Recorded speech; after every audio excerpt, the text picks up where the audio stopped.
says, Shimmy says, Shimmy, Shimmy, Shimmy says, ask me almost anything.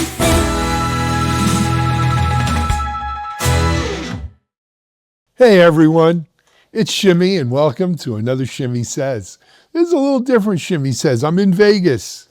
You know what they say, what happens here stays here. Well, not always with Shimmy. I want to tell you about what I've seen here and what we've been talking about here. So I'm here at AWS reInvent, as you might imagine. And I wrote a couple of articles on, I guess it was Monday, when I first got here and saw the agendas and the keynote previews and so forth. And it was clearly obvious AWS was going all in on agenticAI. And for good reason, right? They've been getting dinged for maybe being a little bit behind some of the other hyperscalers in terms of their AI strategy, roadmap, offerings, right? Google has an amazing vertically integrated stack with Gemini and all of the hardware and just everything that Google, the assets Google has. Microsoft with GitHub owning developers. Their AI and the OpenAI investment seem to have a very well-developed and already rubber meeting the road type of plan for AI. Oh, now, AWS has been talking about AI. They had Bedrock and Q, and they've, of course, been a strategic investor in Anthropic. But I think the perception was they were laggard a little bit. And I think they wanted to hit that head on. And so when you got here, it was clearly, agentic AI all the time. All agentic AI all the time. Now, what a difference a day makes, or in this case, 2 or 3 days. Over the last 2 or 3 days, I've had a chance to do a whole bunch of videos. If you haven't caught them on TechStrong TV, go check them out. We streamed some of them are recorded. But I've also had a chance to speak to a lot of people, see the floor, see what's going on. And I'm here to happily report that DevOps, CloudNative, PlatformEngineering are alive and well here at AWS reInvent. Look, as I said, AI, there's a lot of noise, and it is the lead story on just about every article or video you might be seeing from here. But when you peel that back and you go a little deeper, there's a lot of news, a lot of information, a lot of sessions around DevOps, Cloud Native, and AI. Let me hit some of this stuff for you. On DevOps, AWS announced 3 key agentic AIs that they were coming out with. One was DevOps, an AI DevOps agent. Now, is it the be-all, end-all for DevOps? No, but it's a start. It's part of the Kiro developer platform that they're moving forward with, and it has a lot to do with testing code or moving code along in your CI/CD.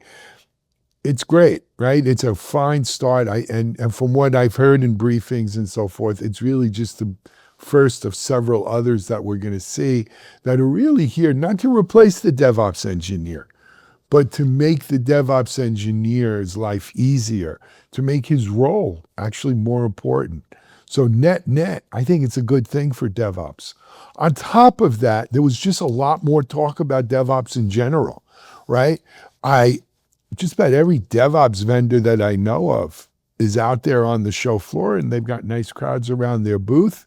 There's no one walking around here with DevOps is dead nonsense. And it was heartening. I think DevOps has made a real comeback here at AWS reInvent this year, and I think that's a great thing. Let me move over to Cloud Native. AI or no AI, Cloud Native remains the preferred platform for organizations looking to modernize and transform their infrastructure. If you're moving from a data center to a cloud, and you don't have to be all in, right? That's a lesson here. No one's throwing out their old data center or mothballing it or turning it into a video studio. They're keeping stuff in the data center, but they're moving some payloads to the cloud, to the hyperscaler. What does that mean? When they move it to the cloud, generally they're taking the opportunity to modernize and transform. They're moving to a Kubernetes container-based architecture. They're moving to a microservices-based architecture. And that's important. They're moving to a microservices-based architecture. They are using observability. The cloud native stack is the compute stack of choice if you are modernizing your stack. And I'm hearing it not just from AWS, but even, our friends at SUSE who sponsored our video program this year. They're all in on this too, because they realize how important cloud native is. Well, they have a Rancher, right? And with Rancher, you can manage multiple Kubernetes clusters, which for those of you who aren't cloud native engineers watching it, let me just tell you, it's hard. It's hard to manage Kubernetes. It's even harder to manage multiple Kubernetes clusters. So the SUSE Rancher announcements here were key, and multiple Linux. AWS is about choice. And I think that came through loud and clear, giving you lots of choices in your cloud native journey of how you want to do this, because there is more than one way to skin the cloud native cat, so to speak. And what's nice about it is cloud native, GitOps, DevOps, all are, they're all integrated, playing nice together. And I think, and they all play nice with AI, right? This is a case where AI is not going to render these obsolete. AI actually enhances the capabilities of your DevOps team, of your cloud native architecture.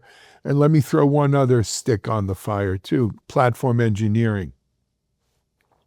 For the last couple of years, platform engineering has been kind of the new kid on the block.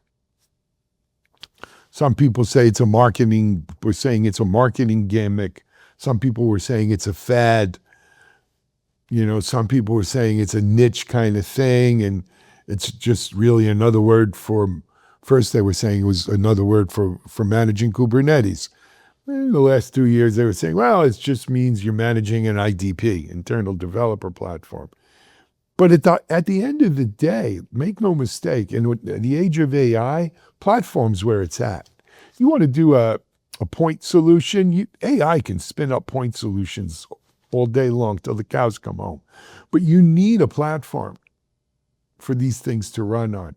And whatever your platform is, whether it's Backstage or an AWS platform or anyone else, platform engineering is the way you manage it.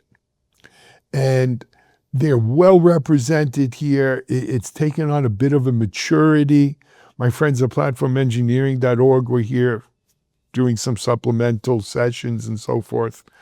I think a message back home to the platform engineers is platform engineers is part of this. It's integrated into DevOps and cloud native.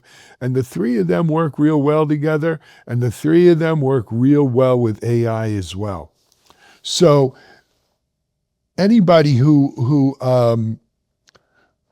might have been thinking that DevOps, cloud native, platform engineering are taking a back seat as we all transition to this AI future would be mistaken, because AI doesn't replace these things. It grows on top of these things.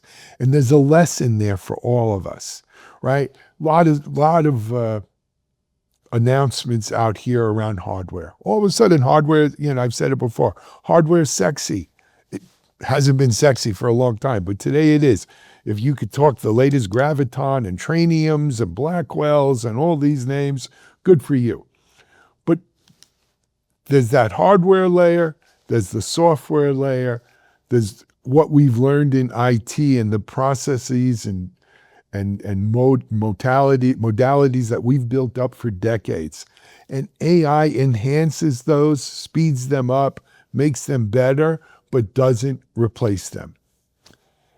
And there's a lesson there for all of us. It doesn't replace you either, right? AI is not necessarily taking your job. Don't believe that hype either. It enhances you if you let it. And I'm going to leave you with that here from Vegas, because anything more I can't, what happens in Vegas, I can't tell you too much about. But for now, until next week, this is Shimmy for Shimmy Says. Shimmy says, shimmy says, shimmy, shimmy, shimmy says, ask me all my say.